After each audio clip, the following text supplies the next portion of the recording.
everyone. Dan Eisner here from ZLC Employee Benefit Solutions. Welcome to this episode of my Better Benefits podcast series. I put these podcasts together based on my passion to find better ways for employee benefits. I do this by leveraging my relatively unique profile, having almost 25 years experience as an employee benefits advisor and being the only chartered professional accountant working in this industry in the local market. If you've been following my podcast, you may recall that in May 2023, I spoke to the question of what's up with Ozempic, as this drug hit the scene in a big way. And then followed that up later last year with another update on this blockbuster drug. And then in May of this year, I switched it up a bit and spoke about a question of it's time to stop shaming weight loss drugs. So here we are again. We now have greater awareness for anti-obesity drugs, and there is a little bit of a reduced stigma around using them, but the Canadian insurance industry is moving very slowly to actually make the drugs available to individuals. In this podcast, I want to talk about why that might be the case and where we should be going from here. So let's get started. As anybody familiar with the employee benefits industry knows, the still relatively new class of medications known as GLP-1 drugs, which were initially developed to treat type 2 diabetes, and now they're used for weight loss, these have hit the market with an explosion. GLP-1 drugs like Ozempic were soon being used to help people lose weight after seeing the positive outcomes achieved in diabetes patients. The demand for Ozempic to treat weight loss grew significantly as corporate advertising and social media coverage saturated the market and drove the personal interest of those people struggling with weight loss. This surge in utilization for GLP-1 drugs for both diabetes and weight loss helped propel the diabetes category of drugs to the top therapeutic category in Canada based on total expenditures.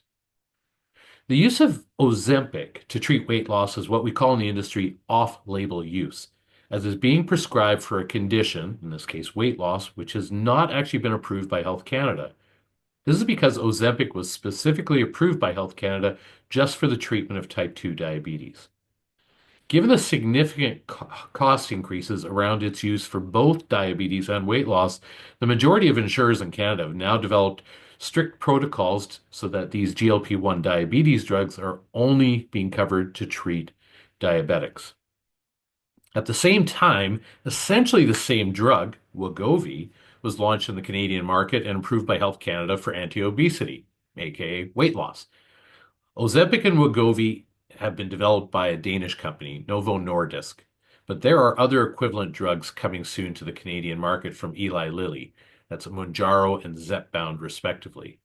And undoubtedly, other pharmaceutical companies will be developing similar drugs given the massive financial success of these medicines.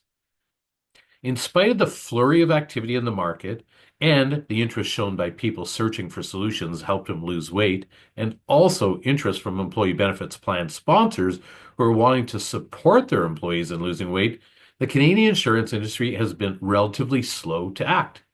Why? Based on a recent informal survey of Canadian group benefit insurers on the subject of anti-obesity drugs, which we conducted at ZLC Employee Benefits Solutions, here's what we've learned. The majority of insurers do not include the broader class of anti-obesity drugs in their standard benefits offering. Even though these drugs are approved by Health Canada and require a prescription from a physician, anti-obesity drugs are not automatically included. That class of weight loss drugs are considered an optional category of drug coverage that plan sponsors must request.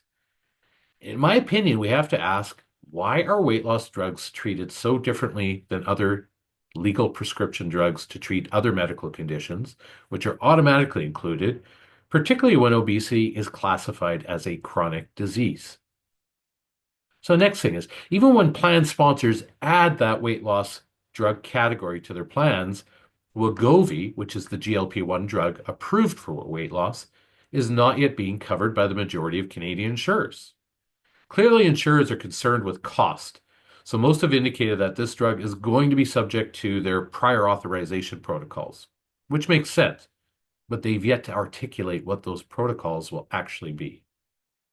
And thirdly, even though these new GLP-1 weight loss drugs are effectively not yet available to many employees, the insurers are still providing plan design quotes to plan sponsors to add the weight loss drug category. Seems really strange that insurers are providing quotes which have been ranging roughly from 1 to 3% cost increases, and they're providing these while the prior authorization protocols for the new GLP-1 drugs are still being developed.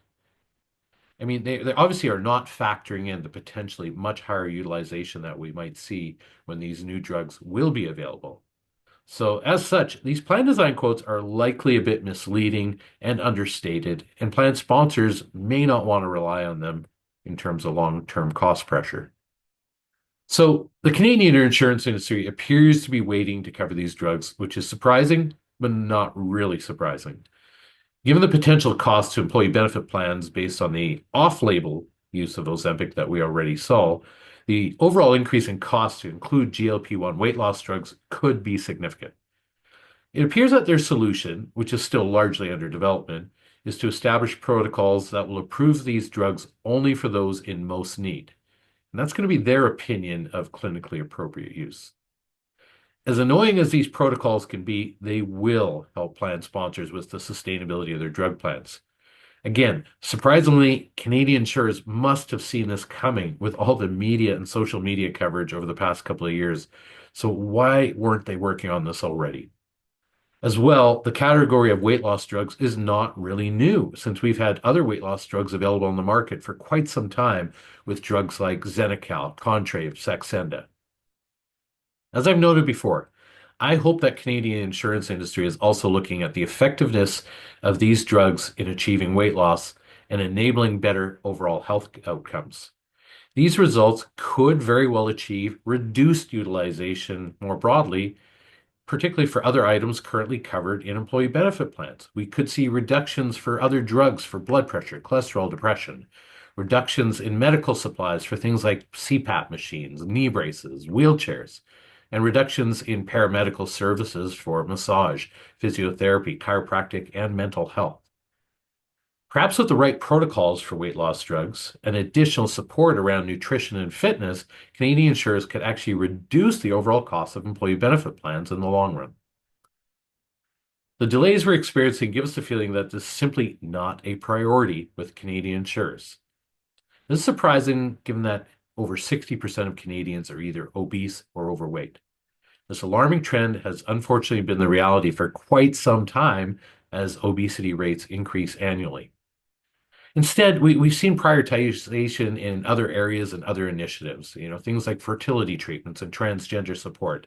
And don't get me wrong, those initiatives are very important, and benefit plan sponsors are looking for support here, particularly around their diversity, equity, and inclusion initiatives.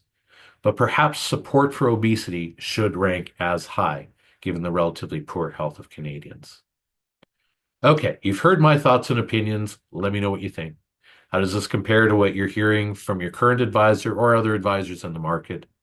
Always, I'm really interested to know if there are other topics that you'd like to see me cover in future podcasts.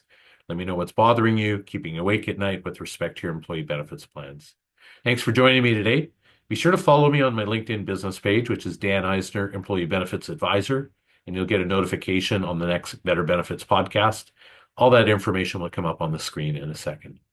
Thanks very much.